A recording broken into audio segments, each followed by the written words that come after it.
What's up, everybody? Lee Wayne Outdoors here. Today I'm fishing an extremely deep section of river, as you can see right here, in a very dangerous section of river.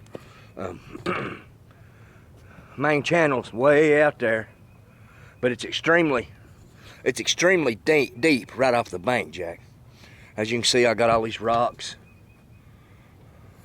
It's going to be very difficult to get a big fish in here if I get a big fish. I'm hoping I do.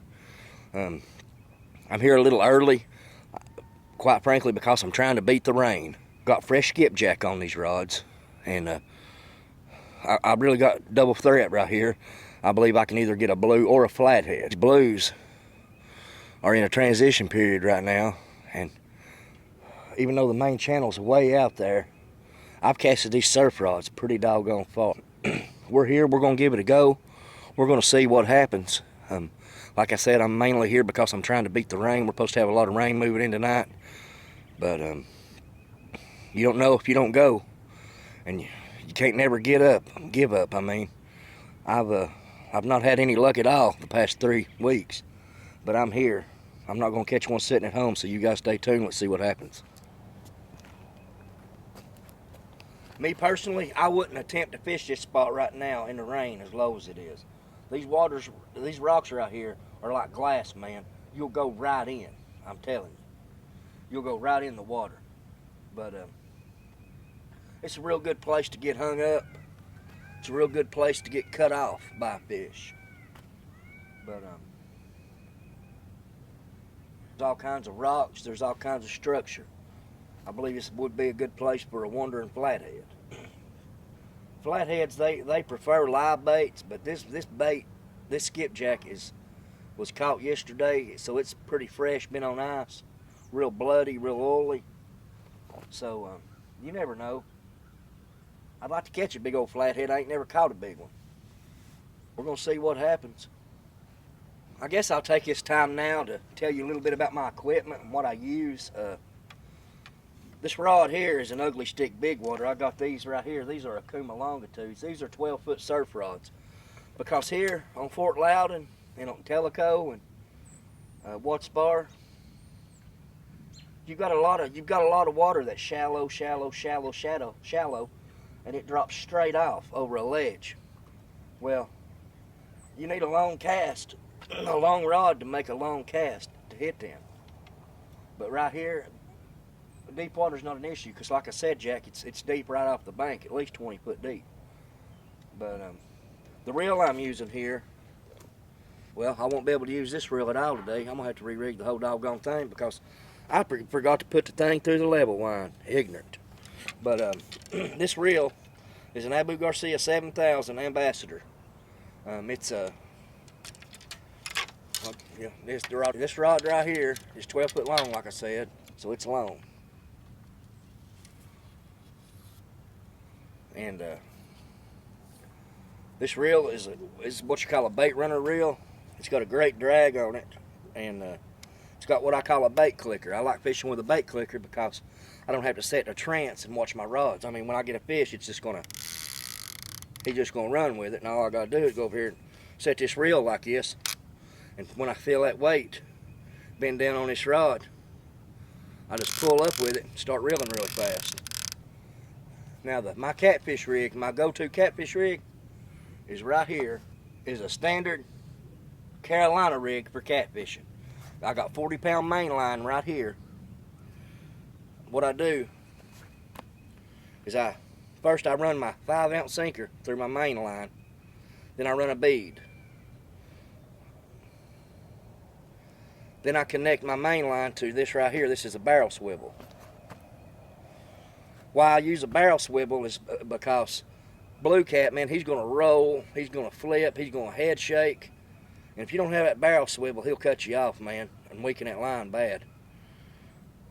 And on the other end, I tie an 80-pound shock leader. This is 80-pound test line, and I pair it up with a Charlie Brown 12-aught circle/kell hook. You can jerk these, or you can set them like a daggum circle hook. You get really great hookups with blue catfish and stripers with these. I have lost fish with these, but I believe they were flatheads.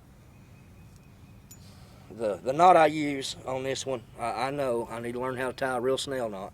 What I use is this no snail knot. But I'll tell you why I don't like this knot. I mean, it's a good knot, it don't fail you, but it's a dangerous knot.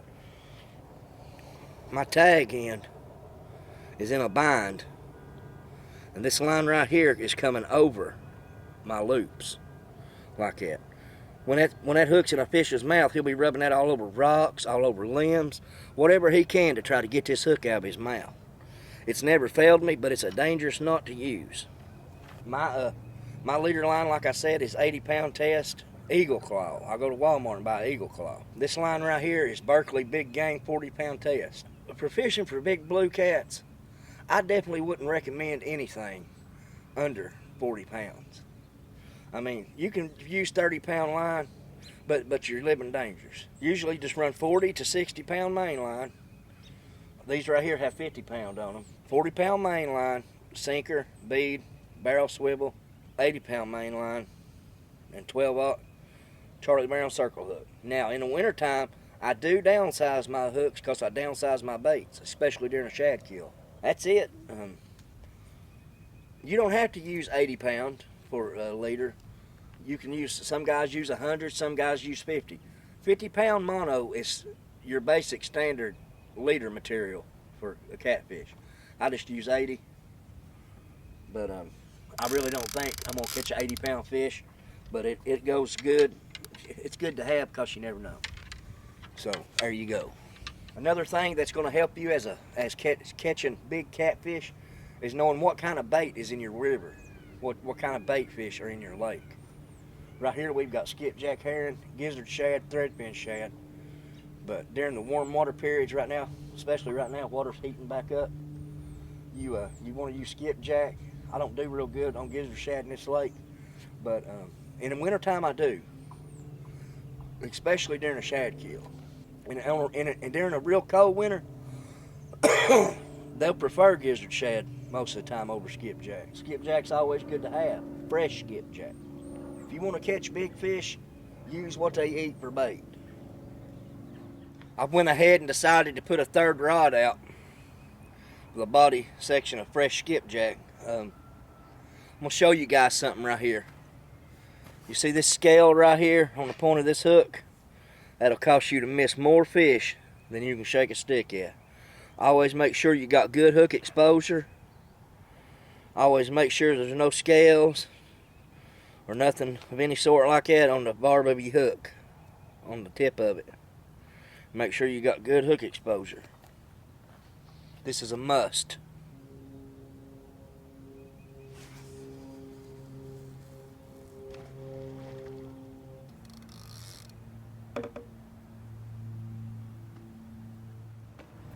I got a daggum channel cat playing with that middle rod. I'm gonna see if I can get him.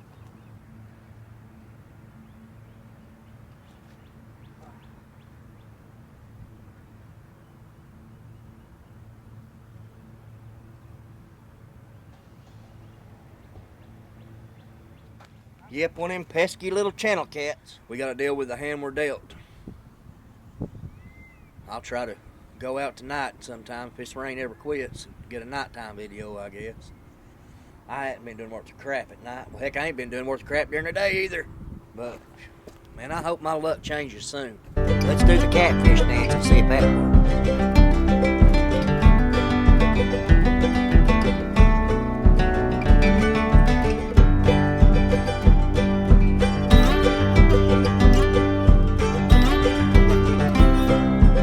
That didn't work. Let's try this.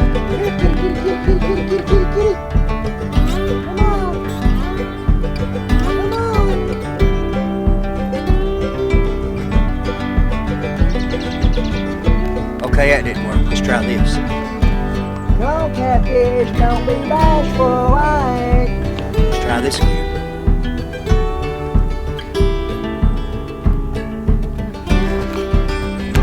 See, there ain't nothing working. Try this. God, in the name of Jesus Christ, I humbly beg and pray